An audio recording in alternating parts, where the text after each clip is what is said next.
힘찬 찬양 감사합니다. 우리의 마음이 시원해지는 것 같죠? 네, 우리 찬양대 특별히 지휘하신 권사님 세미나 다녀오시다니 더 힘찬 지휘로 하나님께 영광 올렸습니다. 우리 찬양대가 앞으로 또 8월 그리고 하반기에도 더 힘찬 찬양으로 주님께 영광 올리도록 폭염 속에서도 고생하신다. 우리 그런 마음으로 박수 한번 하겠습니다. 요즘 날씨가 너무 덥습니다. 연일 최고 온도가 갱신되고 있는 그런 나날입니다. 오시면서도 숨이 턱턱 막히셨을 것 같고 폭염을 실감하는 그런 날씨 속에 우리가 살아가고 있습니다. 그럼에도 불구하고 이 더위 속에서 여러분 예배에 오셨습니다. 더위의 이 뜨거움보다 우리 주님을 더 사랑하기 때문인 줄로 믿습니다. 자, 우리 그 주님을 사랑하는 마음으로 옆에 분들에게 사랑의 눈빛과 인사로 제 곁에 앉아주셔서 감사합니다. 8월 한 달 잘 될 것입니다. 폭우와 폭염을 우리가 겪어내면서 다시 한번 우리가 새삼 느끼는 것은 지금이 기후 위기의 시대라는 것입니다.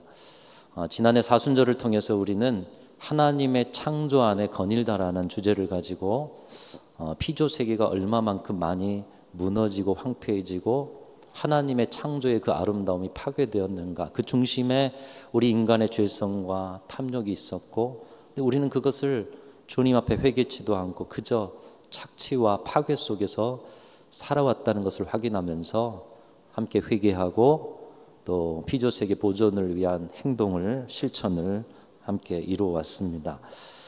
오늘 본문은 그때 나눈 본문 중에 하나인데요.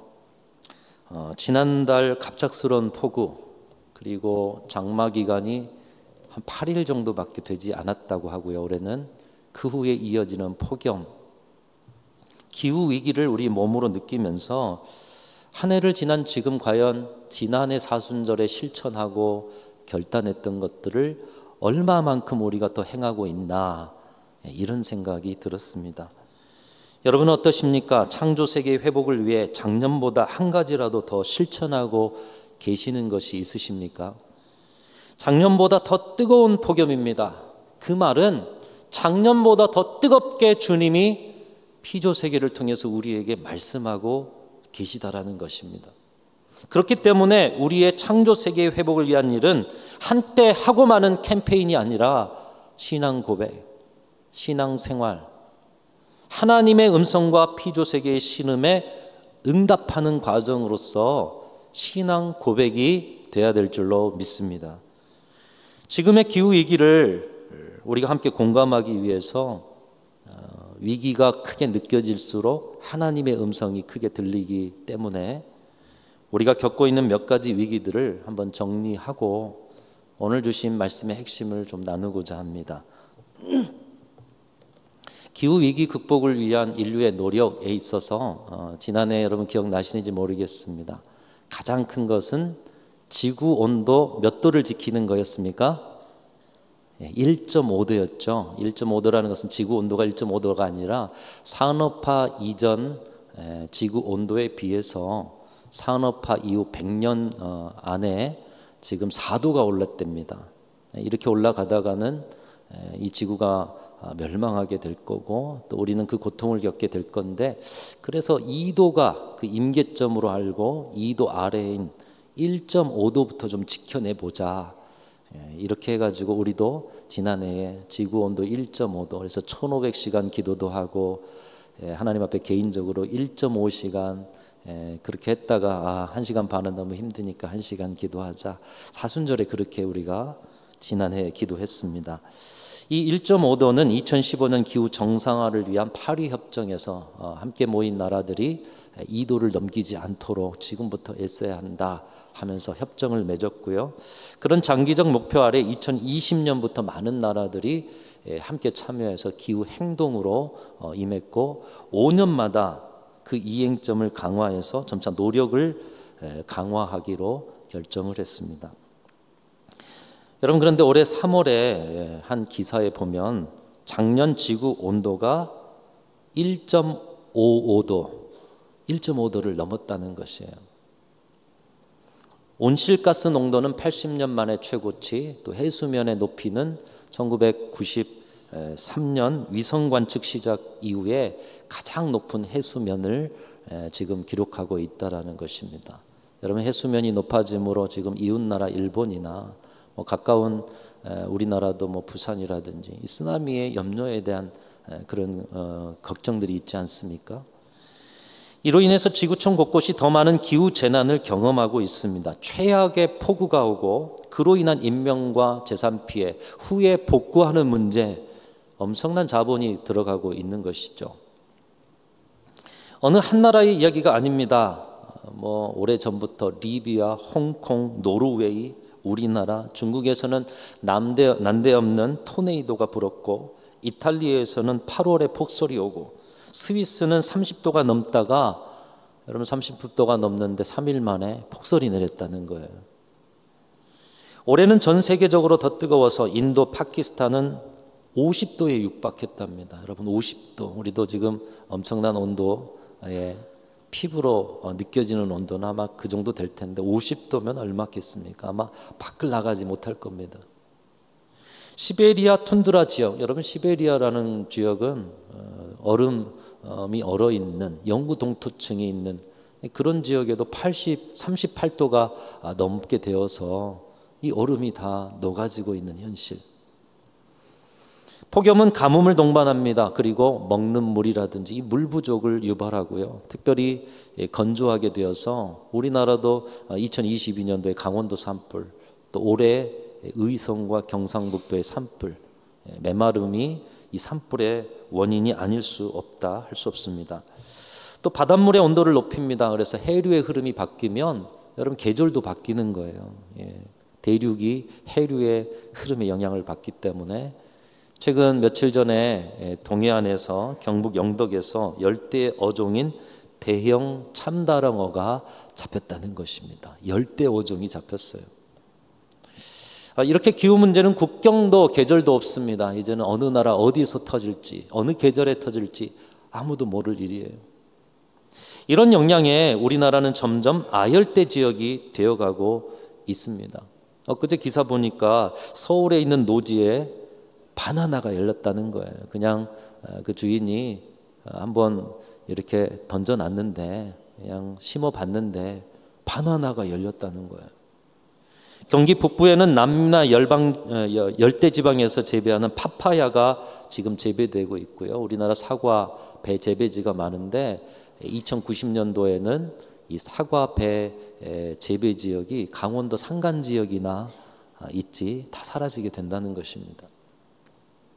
지난해 순천의 에코포럼이라고, 순천 남노회가 주관한 에코포럼, 그런 에코포럼이 지난해에도 있었고 계속 되어 왔는데, 특별히 올해 에코포럼에 강사로 온 이정모 관장이 기후위기의 가장 큰 문제는 너무 급작스러워서 생태계가 적응을 하지 못하는 데 있다.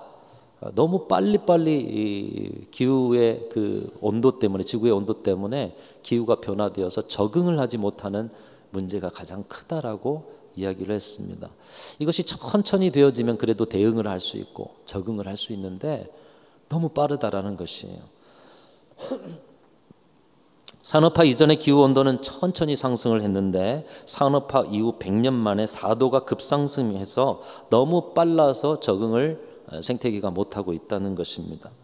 그래서 산업화 이전의 기후 변화의 온도, 이 온도가 올라가는 추세를 시속 100km로 비유하면 지금의 기후 온도 변화는 시속 2,500km라고 이야기할 수 있다는 거예요.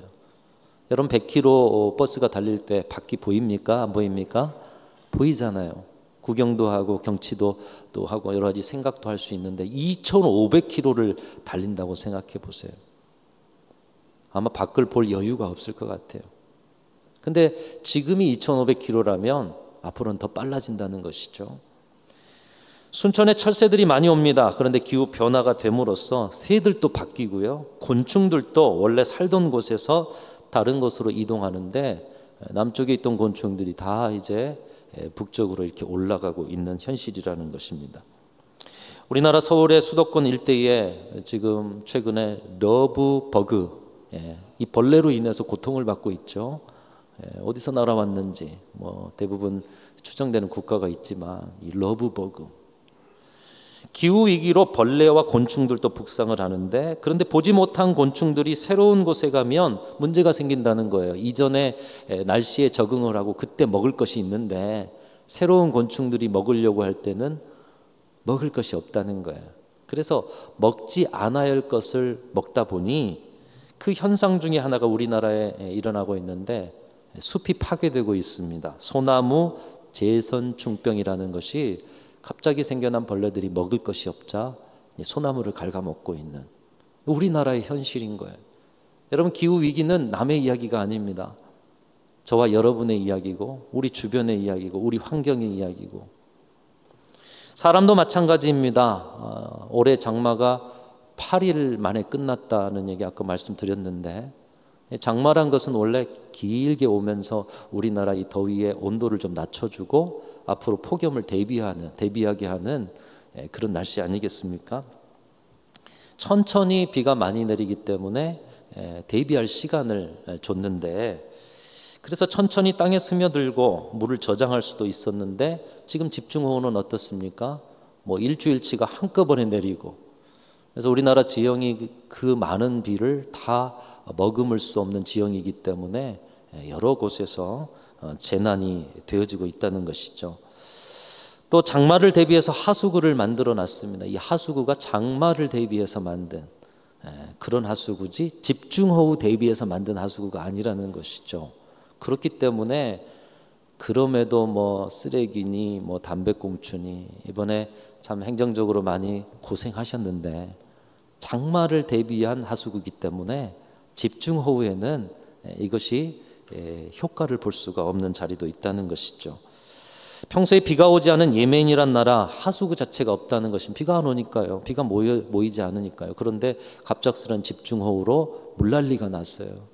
그래서 그 나라가 하수구를 만들기 시작하고 가까운 중동 나라들도 하수구를 만들기 시작했다는 것입니다. 기존의 생활문화로는 갑작스러운 기후변화를 감당하기가 쉽지 않은 일들이 곳곳에서 나타나고 있습니다. 여러분, 우리의 생활, 옷 입는 거, 음식 먹는 거, 아이들의 학교 생활, 방학이 그렇죠. 사회 경제 시스템, 다 우리나라의 계절인 4계절에 맞춰져 있어요. 근데 기후변화로 인해서 이제 사회 전체 시스템을 바꿔야 하는 과제가 우리 앞에 놓여 있고요. 국가 제반시설 그리고 생활시설들을 새롭게 건설하고 확충해야 하는 과제. 근데 속도가 너무 빨라요. 그러면서도 자본이 많이 들어요. 참으로 답답한 자리들이 많습니다. 여러분, 기후로 우리 아이들 지금 방학인데요. 예전 같으면 크리스마스 전에 방학을 하잖아요. 그래서 성탄절 발표회나 이런 거를 방학하고 나서 충분히 준비하고 발표를 했다면, 지금은 겨울방학이 성탄절 후에 1월이 다 돼서, 아니 1월 넘어서도 겨울방학이 시작돼요. 그만큼 기후가 변했고 그로 인한 생활 습관과 삶의 환경이 바뀌어지고 있는 것입니다. 이런 위기 속에 국제적인 경제 활동의 동향도 엄청나게 바뀌고 있습니다. 여러분, 코로나로 얼마나 힘들었고 또 많은 비용이 들었습니까? 우리는 또 국가가 준 지원금을 받아서 뭐 잘 넘기기는 했지만, 그때 그 고통들, 그 죽어가는 생명들, 그 위기감에 위축된 자리들, 또 많이 무너진 사회 시스템. 그런데 미국의 경제주간지 이코노미스트에서는 코로나가 가져온 경제적 피해보다 기후변화로 인한 경제적 피해가 더 클 것이다. 앞으로 다가오는 기후변화로 인한 경제적 피해, 비교하지 못한다는 거예요. 코로나로 얼마나 힘들었는데 그것과 앞으로 이 기후변화를 통한 경제적 피해가 더 크다니, 여러분, 이것은 엄청난 충격적인 이야기입니다. 이런 기후위기에 대한 인식 속에서 기후로 오는 불황을 극복하기 위해서 세계의 많은 기업들이, 그리고 자본의 흐름이 기후 중심으로 빠르게 변화하고 있습니다. 그래서 세계 유수한 기업들이 우리가 이 기후위기에 대처하는 기업입니다, 이 이미지를 보여줌을 통해서 자신의 기업이 주가가 올라가게 하고 또 물건이 잘 팔리게 한다는 것이에요. 가장 중심이 되는 것이 기업과 공장이 생산을 위해 전기를 사용하는데 탄소 에너지 사용에서 재생 에너지 사용으로 패러다임을 변화시키고 있습니다. 이것을 나타내는 중요한 지표 세 가지가 있는데 여러분 요즘 많이 들어보셨을 거예요. RE100, ESG, CBAN이라는 기업의 중요한 지표가 있습니다. 많이 들어보셨는데 그래도 이 정도는 좀 알고 있으셔야 될 것 같아서요. 이것은 우리와 상관없는 이야기가 아닙니다. 우리의 이야기고 이미 바꾸어 가야 했는데 아직도 우리에게는 생소한 이야기라는 것이 문제입니다. 이 RE100은 기업에서 사용하는 전력 100%를 재생에너지로 대체한다라는 그런 내용의 선언입니다. 우리 기업이 RE100을 도달했어 하면 그 기업은 100% 전기를 석탄, 탄소 원료로 사용하는 것이 아니라 재생에너지, 수력, 풍력, 또 태양열 이런 전기를 가지고 우리는 생산했다. 이것을 이야기한다는 것이죠. 그래서 2014년에 세계 유수한 기업들이 함께 이것을 시작했고 2023년에는 420개 세계 기업이 가입을 하고 우리나라에서도 지금 30개 기업이 함께 가입을 하고 있습니다. 재생에너지로만 100% 전기를 사용하는 기업이 되는 목표, 이것을 달성한 기업들이 세계적으로 알려진 기업들이죠. 2016년에는 애플, 2017년에는 구글, 2020년에는 메타라는 그런 회사가 RE100을 달성했다. 이제는 석탄, 석유 원료로 하는 거기서 나온 전기 안 쓰고 수력, 풍력, 또 태양열로 나온 전기만 쓴다는 거예요. 이것의 직접적인 영향은 자신의 기업만 아니라 그 회사에 납품하고 있는 기업에게도 RE100을 요구한다는 것이죠. 아니 우리는 상관없어, 우리는 어쩔 수 없잖아, 안 된다는 거예요. 우리나라 기업이 그런 회사들, 세계의 RE100을 도달하는 회사들과 연결되려면, 거기에 상품을 팔려면 이 RE100을 우리나라 회사도 해야 된다는 얘기입니다. 자신들이 줄여봤자 다른 기업이 탄소를 배출하면 전 세계가 고통받기 때문에 납품업체에도 함께 책임을 요구하면서 기후위기 시대 자신들의 기업은 친환경, 사회적 책임을 다하는 기업으로 인식시켜서 도태되지 않고 이윤을 보기 위함인 것이죠. 여러분 당장 우리 교회 환경을 한번 생각해 보십시오. 우리 교회가 건물이 모두 친환경이다, 또 우리 교회 사역이 사회적 책임을 다하는 사역들이 가득 차 있다 그러면 여러분 이런 데 있어서 일반인들에게나 또 오늘의 시대 위기를 생각하는 많은 분들이 교회로 더 오지 않겠습니까? 하물며 기업은 더한다는 것이죠. 반면 우리나라는 현재에도 60% 이상의 석탄과 가스로 전력을 생산하고 있고 심지어 그 연료조차도 93% 거의 대부분을 수입해가지고 전기를 만들고 있다는 거예요. 삼면이 바다입니다. 그런 나라에서 탄소 재료가 별로 나지도 않고 93%를 수입해서 전기를 만들고 있다. 이건 좀 생각해 보아야 할 문제 아니겠습니까? 재생에너지 사용이 OECD 38개국 중에 꼴찌라고 합니다. 여러분 이것은 그냥 지나갈 목표가 아니라 우리 생활과 연결되어 있어요. 앞으로 이렇게 계속될 경우 세계 기업이 우리의 기업과 거래하지 않고 급기야 우리의 기업들도 이제 그 RE100 이런 상황 속에서 살아나기 위해서 우리나라에서 생산 기지를 이 재생에너지를 쓰게 하는 나라로 옮길 수가 있다는 거예요. 당장 여러분들의 일자리, 당장 우리의 먹거리, 또 당장 이 국가의 재정, 이것과 연결되어 있는 것입니다. 우리 지역의 경제 중심이 되는 여러 기업들이 있죠. 포스코나 또 여수공단이나 생각해 보면 여러분 그 기업들도 큰 변화가 있어야 할 것인데 변화는 늦고 바꾸려면 엄청난 비용이 들 텐데 하는 걱정이 앞섭니다. 여러분 이것이 남의 일이 아니라는 거예요. 이 지금 전남 동북권에 먹여 살렸던 기업, 많은 분들이 함께 일하고 있는 그리고 함께 연결되어 있는 기업이 그런 기업들 아닙니까? 근데 앞으로 RE100의 조건을 이행하지 못하면 철강이나 또 여러 가지 부분에 안 산다는 거예요. 다른 세계가. 어떻게 우리의 먹거리가 해결되고 우리의 직장이 온전하겠습니까? 알리백만 아니라 ESG, 영어 약자인데요. Environment, Social, Governance. 그래서 앞에 영어만 따서 ESG. 이것은 과거에 기업이 돈 잘 벌면 그 기업에 주식 투자를 했어요. 근데 이제는 돈 잘 벌어도 그 기업에 주식 투자 안 한대요. 왜냐? 나중에 그 기업은 석탄 원료를 사용하고 또 그런 재생에너지와 사회적 책임을 다하지 못하면 나중에 오래가지 못할 것이라 생각해서 환경, 사회, 지배 구조와 같은 비재무적 요소가 요즘 중요하게 여겨지게 된다는 것입니다. 세계 최대 자산운용사인 블랙홀이라는 회사가 있습니다. 그런데 이 회사가 자산을 가지고 투자하는 금액이 1경 3천조라고 합니다. 여러분 이거 들어보기나 하는 숫자입니까? 이런 자본, 엄청난 자본이죠. 이걸 가지고 세계 기업에 투자를 한대요. 1경 3천조. 거대 글로벌 투자 회사인데 앞으로 탄소를 줄이지 않는 기업에는 투자하지 않겠다.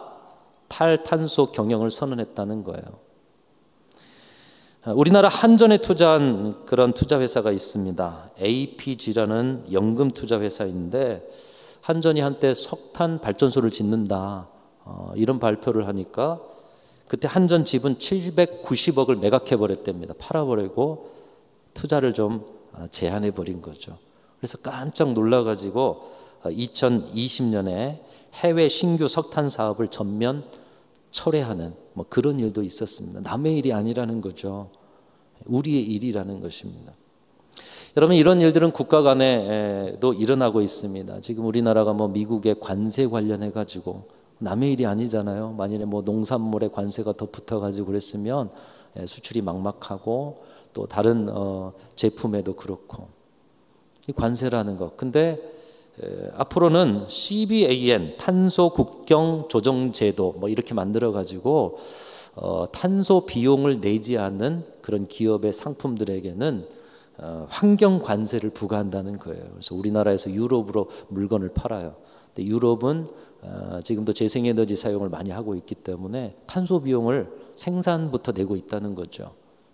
근데 우리나라는 아직도 이 탄소를 통한 전기를 사용하기 때문에 당신네 제품이 우리나라 오려면 그런 탄소 비용을 더 내야 된다. 그럼 제품값이 올라가게 되고 상품 경쟁력이 떨어지고 결국 팔리지 않게 되고 기업은 위축이 되게 되는 것 아니겠습니까? 이제는 기업이 이런 요소를 지키지 않으면 수출이 안 되고 우리나라가 수출을 통해서 살아가는 나라인데 앞으로 탈탄소 시대에 이것을 전면적으로 바꿔내지 않으면 미래가 없다. 그냥 해도 되고 안 해도 되는 것이 아니라 선택이 아니라 의무적 사항, 책임적 사항이 되었다는 것입니다. 여러분 그런 시대에 아직도 석탄 발전이나 원자력 발전을 이야기한다는 것 시대를 몰라도 너무 모르는 것이에요.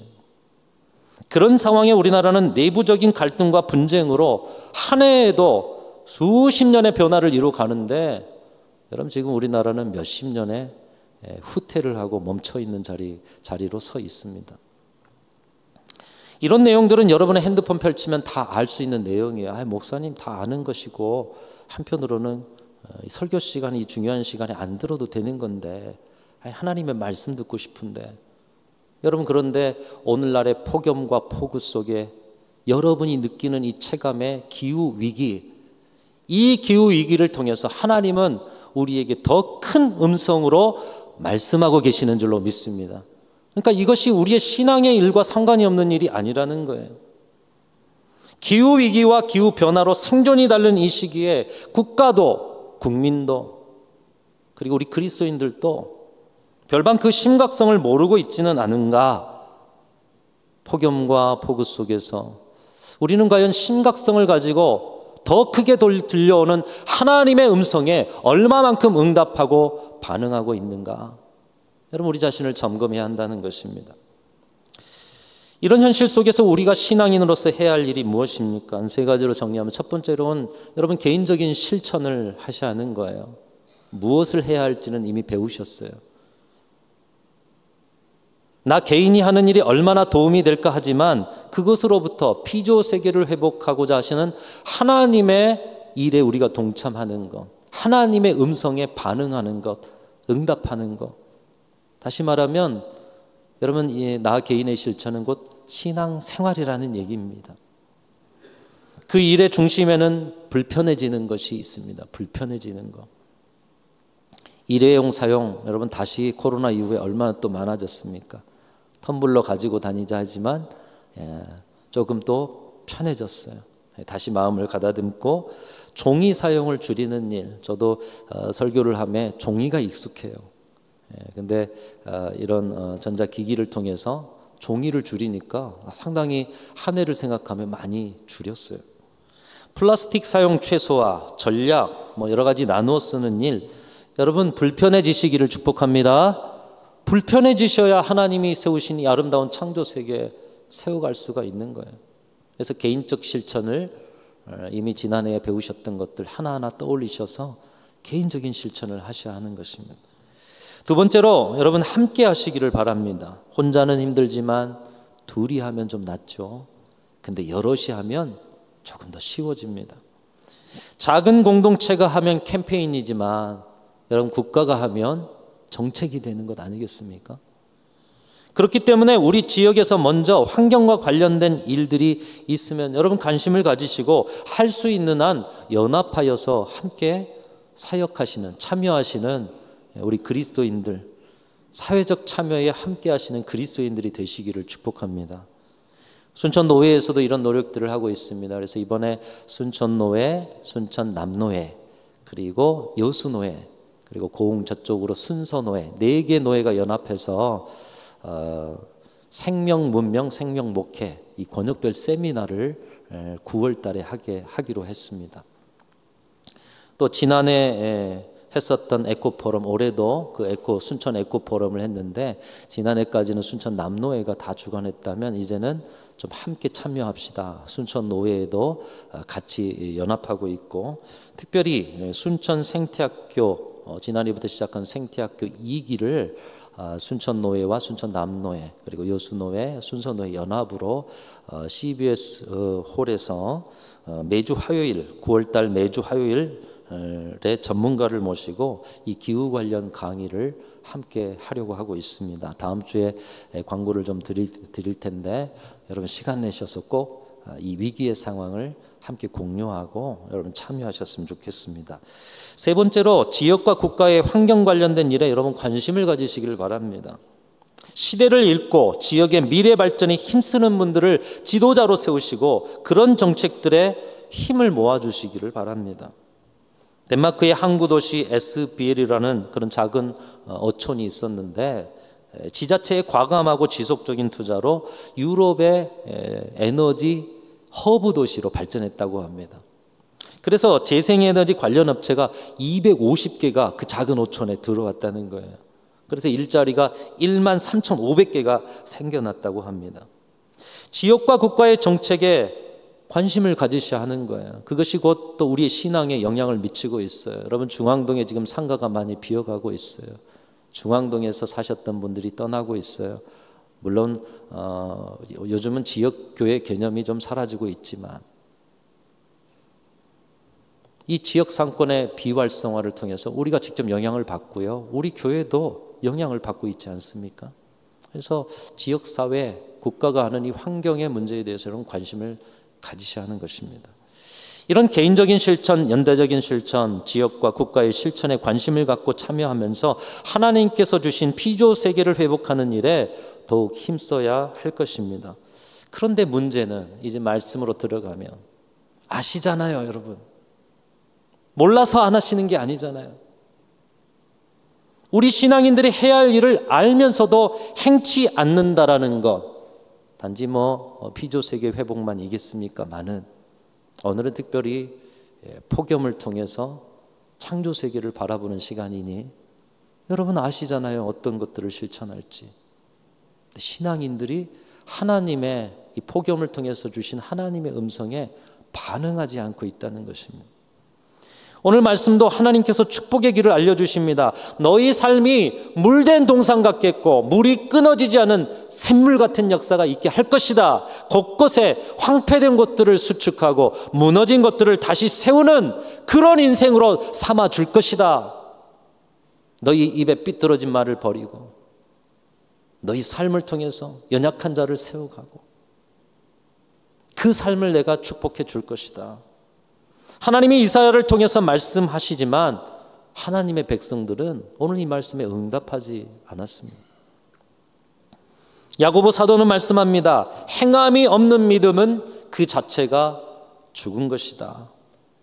여러분, 기후 위기 시대에 이제는 행하지 않으면 우리 신앙의 영역만 죽어지는 게 아니라 미래가 없습니다. 멸종으로 나아갑니다.